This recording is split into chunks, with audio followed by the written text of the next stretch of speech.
Hello, everyone. I am coming to you today because it is affectionately what we call Webinar Wednesday.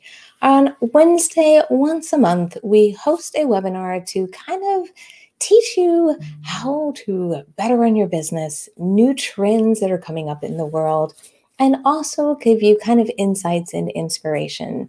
These are our longer format shows, and we do these live. So if you are watching us live, we highly, highly love and recommend that you not only say hello, that you're there, but also if you have questions, feel free to post them along the way. It is really our pleasure and really an exciting time for me to be able to come to you once a month and really offer you some deep level training and some recommendations. So today's subject, today's title, it's truly about the idea of being flexible here in 2021. I named this webinar Flex 2020 for Flex 2021 for a couple of different reasons. For many of us out there, we're trying to get a handle on this year. Last year was a little bit challenging. Last year was throwing us curveballs. Last year, we were really in reactionary mode.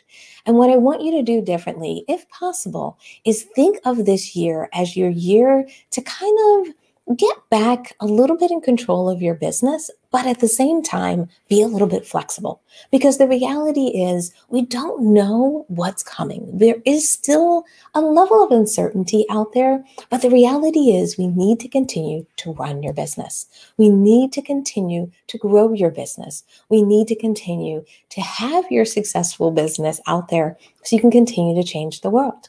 So today I want to talk about how do you do planning? How do you create strategies? How do you build kind of a process around your business in this environment where you have to be a little bit flexible? And I'm going to talk about some of the tools and techniques that I'm using, some of the plans that I have in place, with the hopes that maybe it will be able to help you as you move forward in your business. Now, for some of you, this may be the first time you're joining us live for one of our webinars, or maybe this is the first time that you had some time to sit down and this is a topic you were waiting to hear. So I just wanted to say not only hello for any of you who haven't hung out with me or visited me or joined any of these sessions before, and let you know that really I come from a background of teaching and training. I really have a passion about marketing. I've been vegan for over 15 years and running my business for about 10, 11 years now. And this is something that I love doing. I love helping entrepreneurs out there. I love helping people who plan to start or need to make shifts and changes in their businesses to help and change the world and really create this vegan and plant-based future. So I'm hoping today, not only will some of the ideas that I recommend kind of resonate with you, but also know that I'm coming from a standpoint of you building these businesses that are not just passion-based, but that are also socially driven. They're businesses that you're working to really make a better world out there, to help animals, to help the environment, to really make sure that we're not just creating more stuff in the world, but we're ultimately making a better world. So when I do these presentations, when I talk about what I want you to do, I always keep that in mind. So I just wanted to give you a little bit of perspective in case this is the first time you've joined us for one of our webinars. All right, I hope you have some water. I hope you have some snacks. I hope you're ready and buckled in because we are ready to dive into the presentation. Now, this is a longer format. I'm probably going to keep you for about 20 or 30 minutes here, but I want to make sure we dig into the details. So if you're watching this live, if you're in Zoom, use the chat. Post your questions there. If you're on social media, feel free to post your questions. I will grab them as I go and try to address them for you, answer them for you. I know sometimes it feels like, how does this work for me? And how does this work for my business? So if you're feeling that at any point in time, feel free to use the comments and I will help you kind of translate it into your business if you're having a little bit of a hard time. All right. Now, when it comes with building a strategy, a plan, a goal, kind of where you want to be, I want you to always start with that vision. I want you to see your business and do planning from the standpoint of where do I want to be? Now, I tend to recommend that you kind of organize your business around these mega goals. There's like a mega goal. And then from there, you have your traditional goals, 2, 3, 4, 5, max 6 goals. But the reason I like to organize around this kind of what I call mega goal is at the end of the day, I want you to have clarity around where do you want to be this time next year. So if you and I were sitting in a coffee shop, if you and I bumped into each other in an airport, because maybe we're all back to, traveling again, or maybe we're just hanging out on FaceTime or Zoom, and I'm saying, how was the year? How did things go for you? I want you to be able to say, I wanted to be able to accomplish this, and I did. This is where I am in my business. Last year, I wanted to be able to launch a new product or service. And where I am today, this is our conversation in January 2022, I want you to be able to say, I launched that new product. What I wanted to do was expand my team. And therefore, what I did is I expanded my team. My team's in place. And my new team helps me grow by 10% more than I was ever able to do on my own. I want you to be able to say, what I wanted to do is help a certain amount of people. I had a business that was niche and small, and I was helping a few people and coaching them. But what I wanted to do is be able to coach 100 people. And what I've been able to do in the last year, Stephanie, is coach 103 people in the last 12 months. That's how I want you to be able to articulate your vision. I want you to be able to say what the destination looks like and what that conversation would be. Now, I'm going to give you some examples of what are my mega goals. What are some of the things that I'm going to be sitting down and hopefully telling you about next year? And I think sometimes it's really nice when I give you an example of what I'm thinking so that you can internalize it and maybe consider it for yourself. So my mega goal for me kind of in our business is around really making our business leverageable, repeatable processes. Now, a lot of that has to do, and I'm going to jump forward to a slide, around the idea that what I want to do in 2022 is I want to be able to leverage and optimize existing wins. Now, what do I mean by that? The reason this is my mega goal is because what I realized when I did a review of everything I've done last year, and maybe even in a couple of years, since last year was a little bit unusual, I was always creating more presentations, creating more slides, creating more courses, creating new programs. And because I was constantly in that creating mode, I never got to the point where I was leveraging all the content, materials, information, and everything that I've created. If that sounds like you, listen up. What I wanted to do is say, if I built all of this, if I made all of these great assets and tools and training and materials, how do I make sure this year I optimize it? How do I make sure that if I'm creating great content or even doing sessions like this today, how do I make sure I can get the maximum amount of people to see it? Because I already know how to create it. I can create it fairly easy and I can set these things up. But how do I make sure the distribution works for this? Or the other side is if I'm struggling with some creation, and there's some creation I'm struggling with in our social media channels, one thing I want to do this year is I want to optimize that process so that content creation doesn't bury me. It doesn't slow me down. It doesn't keep me from doing what I want to be able to do in my business.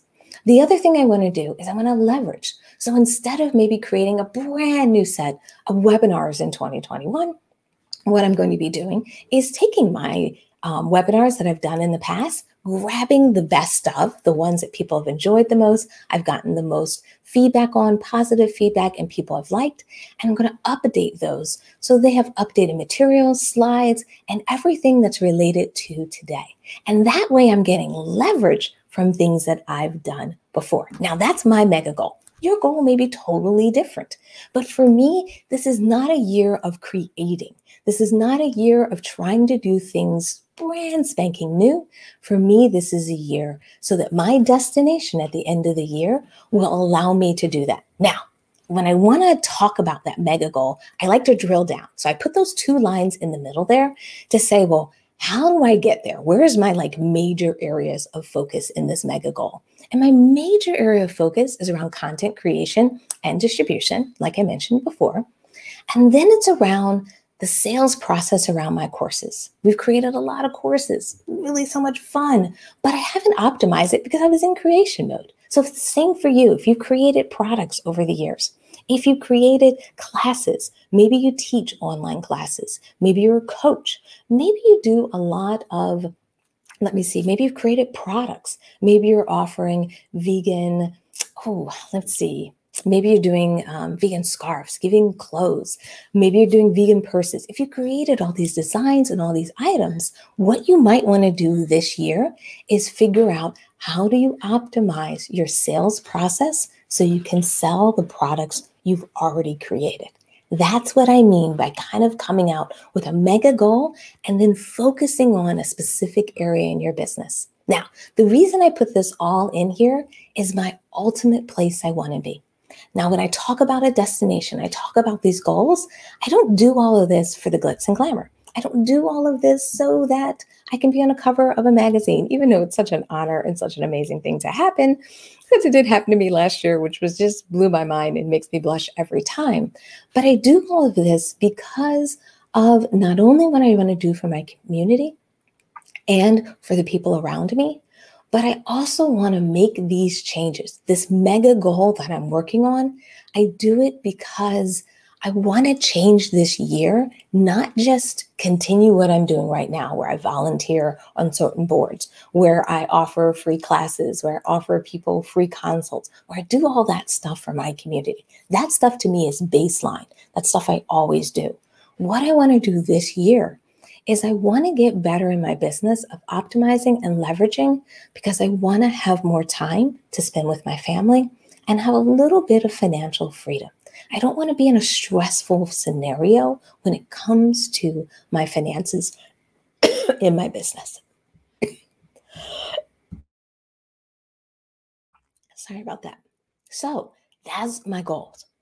That's what I'm thinking about for my mega goal. So when you're thinking about your business in this year, I want you to build the same slide. I want you to be able to break that down. I want you to be able to describe what your destination looks like. What are some of the things that you would do? And ultimately, what does it mean to you? Why do you want to do it? What's your driving force? It's not your driving force for everything that you do in our business, because I have a mission statement. I have all those things which encompass everything that we do in our business. This is about this year.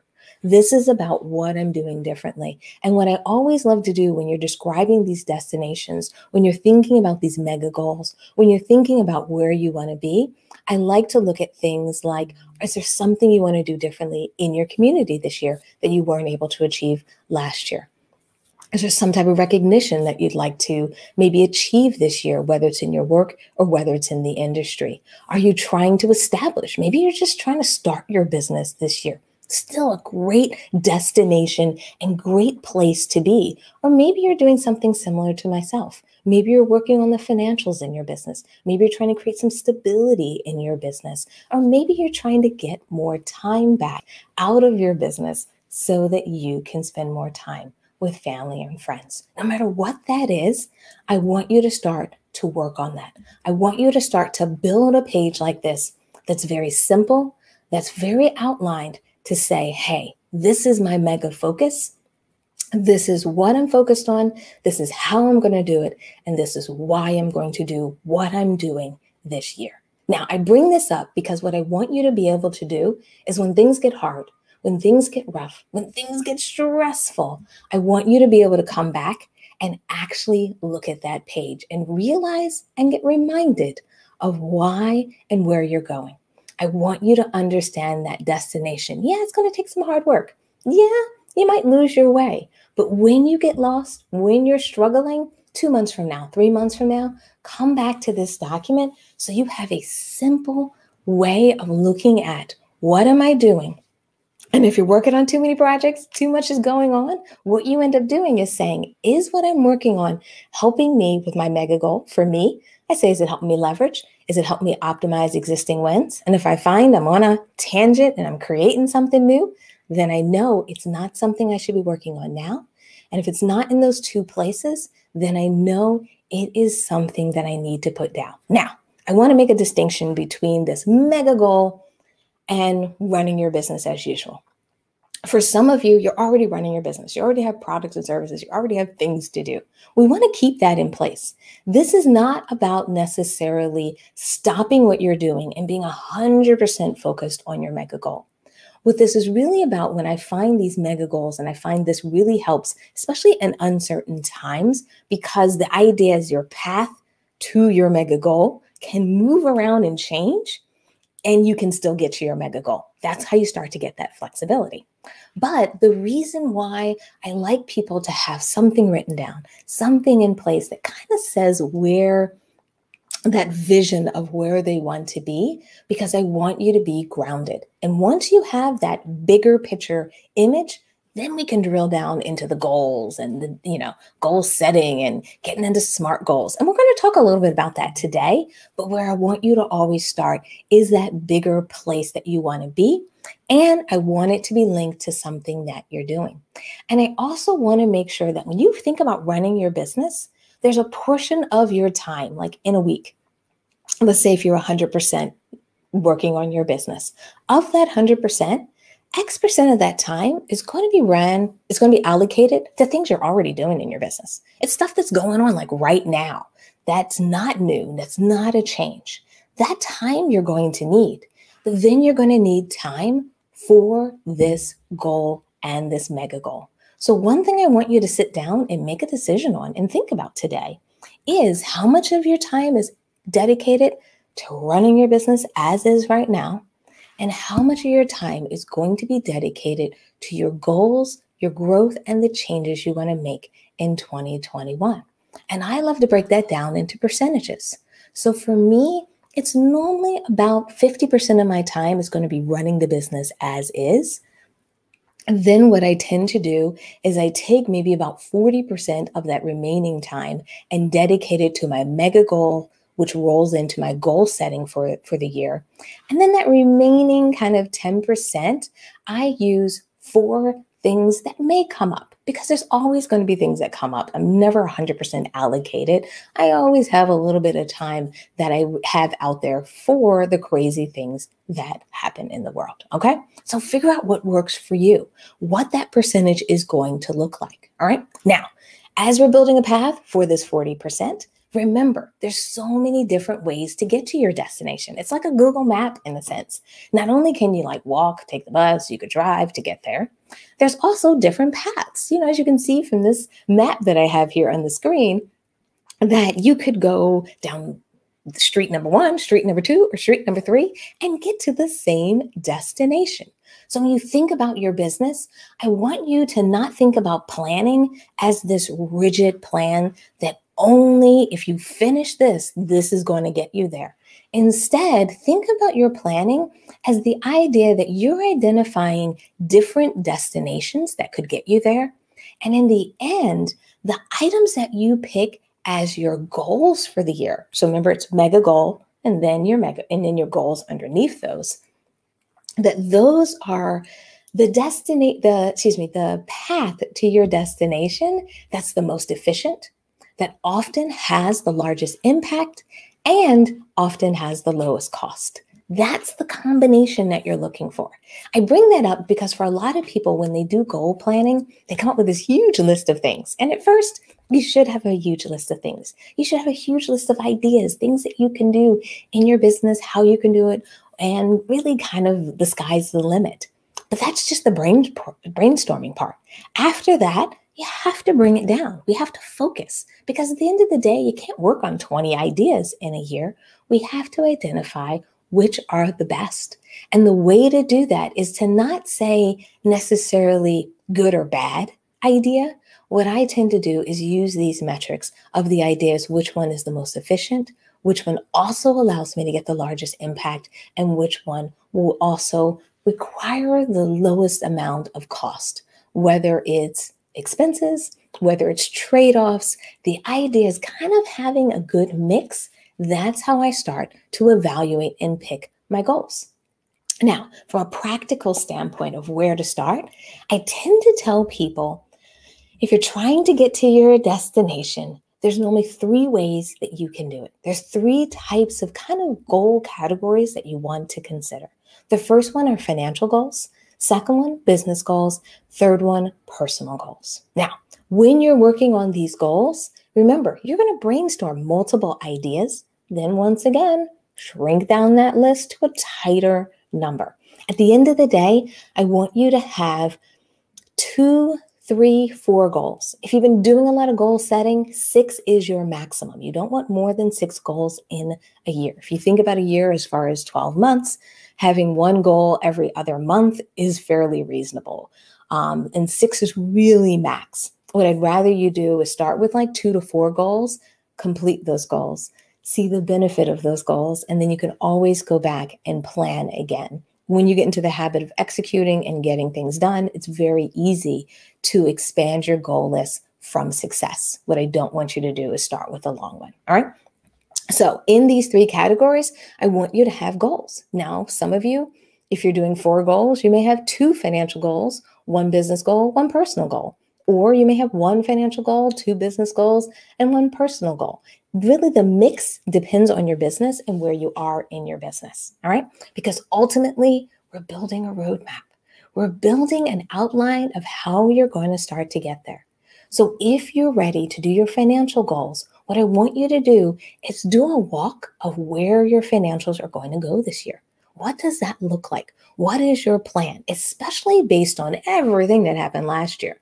Because for many of us, last year, we saw much lower sales, much lower numbers. Everything was off from maybe your prior years. So therefore, this is a good time to reassess what this year could be for you.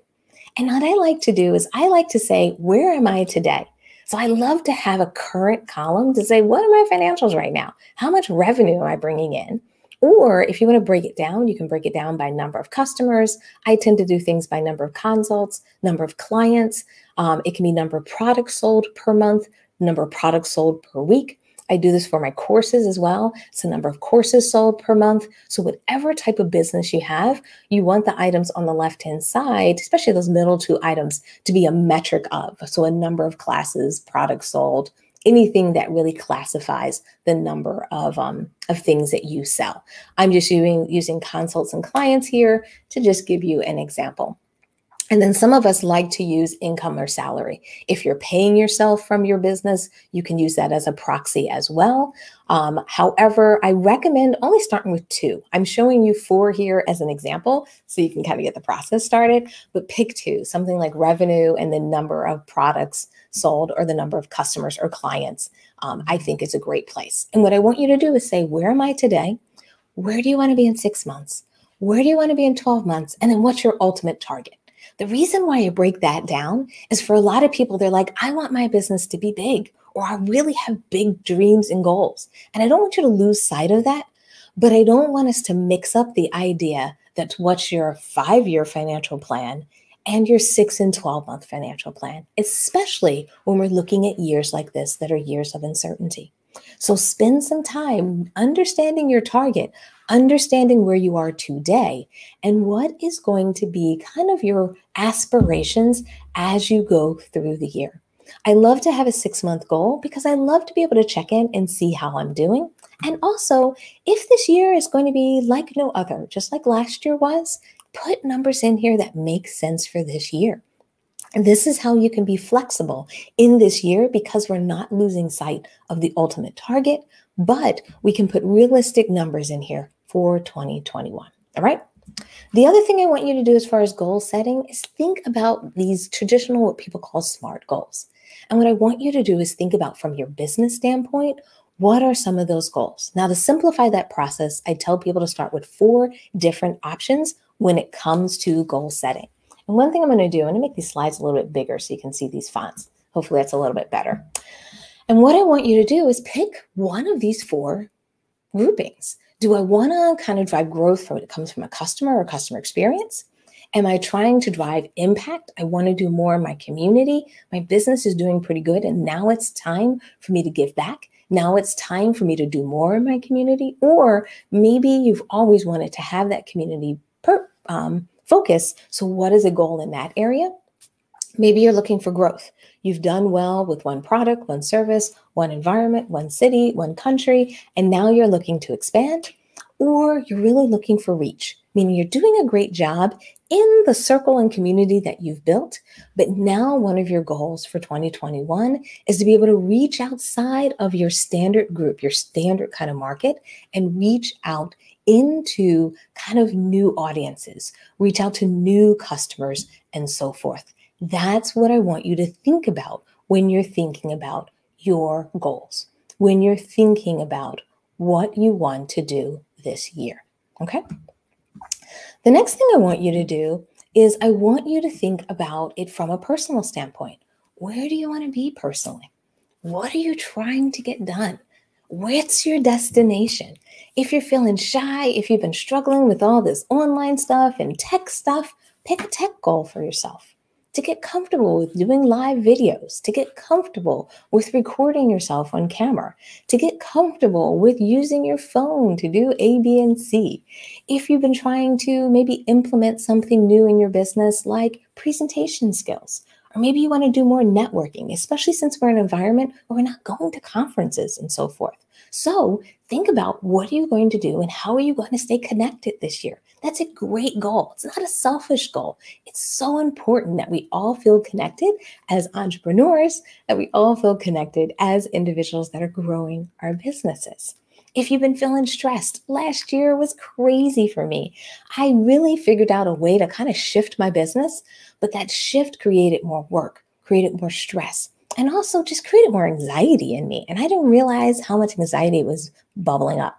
Plus, everything that was going on in the US was just upsetting me and hurting me. What was going on with just the social injustice, what was happening to my Black communities, what was just happening in the world around the election. I didn't realize that I was so on edge that I had to start working on better stress management at the end of the year and even a little bit at the beginning of this year. So if you find that you're a little bit in that scenario, there's nothing wrong with putting a goal in place around that because it's going to make you a better person.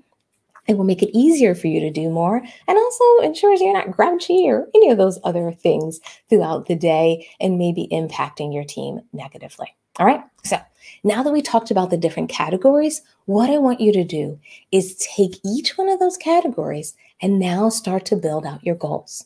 Your goals should look like this. So we have that one page that I showed you, that's your mega goal. And then I want you to have your actual goals in here.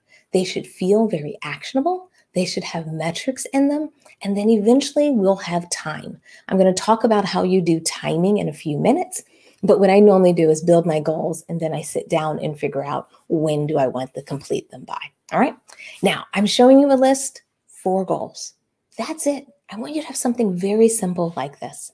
The other thing I like to do is I like to categorize my goals so that I'm not just all one-sided. I don't want you to just have 4 financial goals or have 4 personal goals. I like a nice mix. And this is how I achieve that mix, is by kind of having like one financial, a couple of business goals, and then a personal goal. And like I mentioned before, this can be something that you complete. Maybe only take you a couple of months to knock some of these out.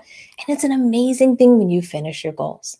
Now, I brought the bullet points in earlier when we talked about the destination, because it's not just about the destination when it comes to your mega goal, but it's also about the destination when you put in place your actual goals, the goals that you're going to be measuring yourself against. So often refer back to them and say, how are these things I'm doing helping me get closer to my destination and achieve these things? Whether it's financial freedom you're looking for, whether it's less work you're looking for, whether it's impacting your community and clients better, whether it's recognition, or establishing, whether it's your business, a new product, and so forth. I just want to show you actual examples of it. This is another kind of page showing you the flip side of it, where maybe your financial goal is not necessarily numerical, like $2,000 from doing online courses. Yours may be numerical from the number of people that you help. So therefore, you can set a goal and say, hey, I'm going to help 100 people transition. I'm going to help 20 people transition. I'm going to help 50 people make this journey from, where they are today to transitioning to a plant-based lifestyle. That can be one of your actual goals. And I find this is one of the best ways for you to start planning out your year and putting this in action, starting putting this on paper and starting to have a quick understanding of it. I also do this layout and love to show everyone this layout for a couple of different reasons. In this type of layout, this is something that can be printed out. This can be something that can be put on a wall. This is something you can easily refer back to. So when things get crazy, when things happen, or when uncertainty strikes again, you'll be able to pull this out and say, do these goals still apply to my business, or do I need to make an adjustment? And that's how you stay flexible, but also how you still plan for the future. Because without a plan, it's just like the directions. It could take you longer to get there. Without a plan or without some goals, you could get distracted along the way. And we want to make sure that you're being the most efficient you can when it comes to your time. All right. So once you have your mega goal, then you've written down your 4 goals for the year. Now we need to create that flexible path. We need to start to say, how is what you're doing going to ebb and flow with the year? How is it going to move around as your responsibilities expand, as the things that you have to get done change up, and also as the world changes and you have to respond? And what I want you to do is I want you to do what I call 60-day planning cycles. One thing that I've implemented that's really helped me last year, and I'm going to continue doing this year, is that take my goals, and instead of my goals being kind of year-long goals, or like really the idea that, oh, I'm going to get this done in a few months, or I'll get this done by the end of the year. Instead, I take a goal and I align it with a specific month or 2 months or 3 months during the year. This helps me say, okay, for this 60 days, this is my focus. For a couple of reasons, I'm doing that. Number one, by having a 60-day focus, a project doesn't go on and on and on forever. It's not one of those projects where it's like, oh yeah, I've been working on this for a couple of years. I don't want you to do that. That's not how we want to plan. Remember, we're planning for this year, which means you get it done this year so you can realize some of the results this year. And therefore, I like to break things down into these kind of 60-day planning and execution cycles. I highly recommend that for anyone out there that wants a little bit more flexibility in your plan. Now, some of it may be 60 days, maybe 90 days. I kind of fluctuate between the two because what I find is some projects are a little bit longer than others, but I often don't go beyond 90 days. All right. The other reason I like to do that is because most of the things that have been happening in the world today, they've been tough. They've been crazy, but we've had some stabilizing periods. You've had some time where you can work on something, get something done, and maybe a curveball has been thrown at you again. So therefore, I want you to kind of work this year through in these short kind of sprints and segments so that you can get something started and completed in a shorter period of time than the entire year. So I want you to look at a calendar. I want you to pull out a calendar when it comes to planning this year. And if you've already done your planning, great. I want you to come back to this process and sit down and say, when am I going to focus on which of my goals? So if you have 4 goals, I literally want you to sit down and say, goal number 1 is my focus for January and February. Goal number 2 may be your focus for March, April, and May. Goal number 3 may be your focus for June, July, and August. And goal number 4 may be your focus for August, September, and October. I hope you're seeing it. I hope you're seeing the vision here, where I'm going. Because what this does is instead of you feeling like you're working on 4 goals at once, when January and February start, for many of us, we feel like our plans mean go get them, go get all that stuff done. And the reality is you can't do it all. Remember we talked earlier about the percentage of time that you're going to spend? If you spend 100% of time on your work, 50% of that still needs to be done on the things you're already doing. And then another percentage of it can be used for your goals. For me, it's about 40%. For many of you, you're going to figure out that split. But I only have 40% of my time. And to spend 40% of my time on 4 goals at once is going to be counterproductive. So what I want you to do is I want you to split up these goals into months so you can work on them.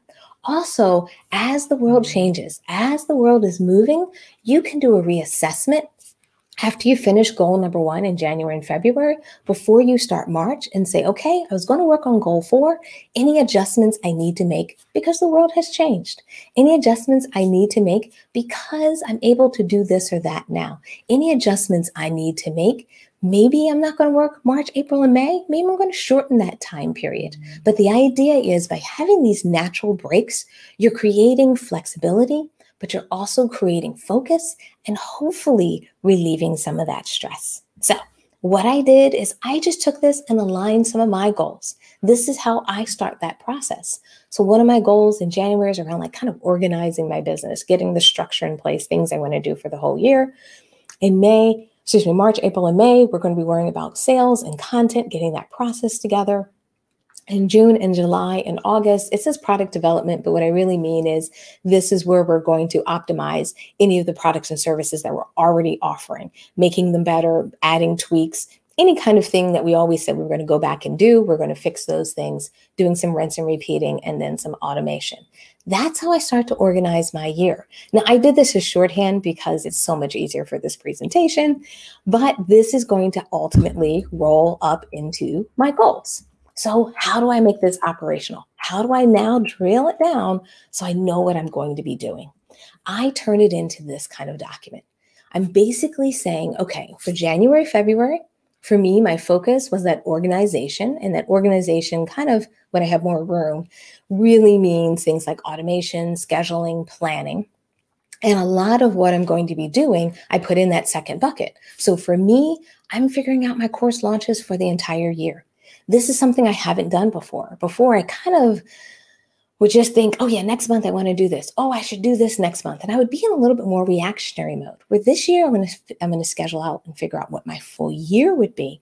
And then I build in flexibility because each month or every couple of months, I sit down, look at my plan and say, does it still make sense to launch this course or to create this content? Same idea. I'm going to be creating this content calendar that's going to make it very clear, where am I focused? What do I need to build? And when do I need to build that content? This is just the planning stage of it so that I can be ready to execute on it in March, April, and May. And then the other thing that's a big kind of move for me is my team. I have a little bit of an expanded team. And what's happened over kind of the last year when I brought on my team last year is that I'm finding my team can really help me if I organize my business better so that they can help, so that I don't own all the keys to projects, so that they have a better sense of what's happening in the year and what's coming. They can plan for it. They can work on those projects. So this is why planning is going to help me from a growth standpoint, because it's going to allow my team to be able to own certain projects, even maybe plan things out on their own if I document the vision for them in advance, if I automate, if I create documentation around processes that I want to be rinse and repeat and leverageable, then I can move things over. So this is what I'm going to be working on in January and February. And then when I finish January and February, I'm going to take that step back and reevaluate, see how I did, make sure I complete that goal, have that focus so that 40% of my time will be there. And then in March, April, and May, we will shift our focus over to our goal around online course and membership growth.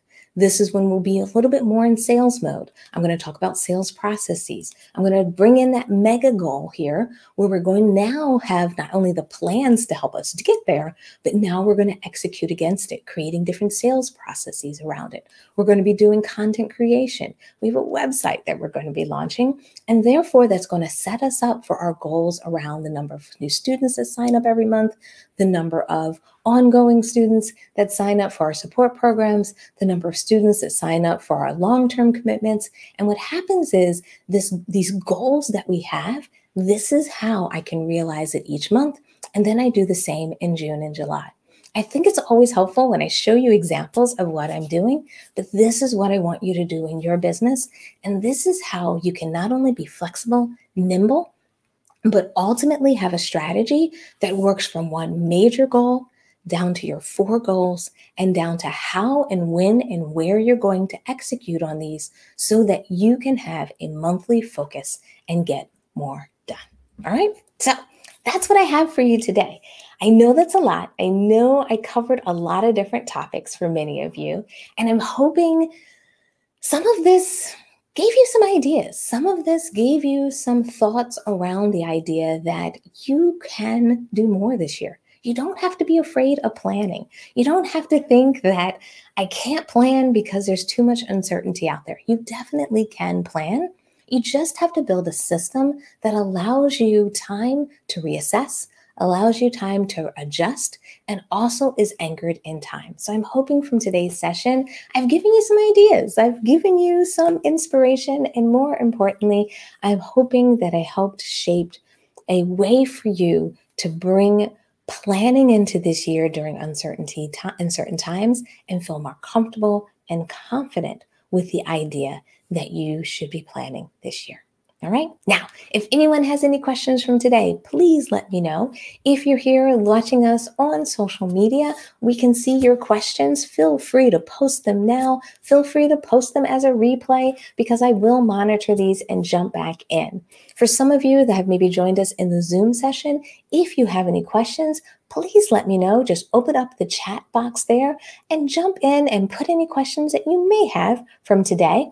I know for a lot of you, there's always questions about like, well, how do I apply this to this situation? Or how can I apply this to this business scenario? And if that's the case, I always love those questions and welcome those questions.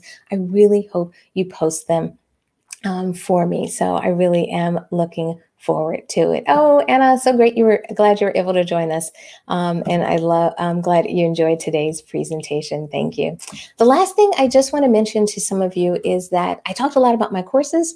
I do want to mention the fact that we do have online courses where I teach you a lot of the stuff, even in more detail. I teach you a lot of these details around how to put process in place, how I'm making these changes. So if you need a little more support, more outside of our webinars, I always want to invite you to take a look at our courses. We're making a ton of changes to give people not only online access to training, but also give you support along the way with one-on-one consults, with premium podcast episodes, with what we're going to call this year our live class experience. Last year, we did them as live individual sessions. This year, we're going to do kind of this 2-hour class once a month where, we're going to go through course material and give people background, answer questions, and just make sure that we couple the online course experience with the live experience. And then obviously we will continue what we've done before where we do office hours every 2 weeks. All of our students can join office hours and get questions answered. You can join our office hours and get support. This is only if you're interested in courses, no pressure. I always like to just recommend this during my webinars because I always get questions from people like, can you help me do this and help me do that? And this is a great way for you to do it. So as always, thank you so much. Oh, Anna, thank you so much for your comment there around the 60-day plan. Yes, the 60-day plan has really saved me in 2020. It really helped me kind of focus down and get that structure together. So let me know, Anna, if you have any questions as you're implementing this, and anyone else who's watching us live or who joined us in the Zoom session. Please, if you have any questions after this, I'm always available. You can shoot me an email or jump on social media, send me a direct message. It's always good to be able to chit chat with everyone. But thank you so much for taking so much time out of your day. I know this is a little bit longer than my normal live sessions, but I love to do these webinars where we can go deep and go into some of the details and be able to support you. So thank you, everyone who has joined us. Thank you so much for taking the time. And I really, really look forward to hearing about your success around creating your Flexi plan. And I hope you join us next month. Every month, we're going to be offering free webinars this year. And I hope you're able to join us next month as well. All right. Thank you, everyone, and have a wonderful day. Bye.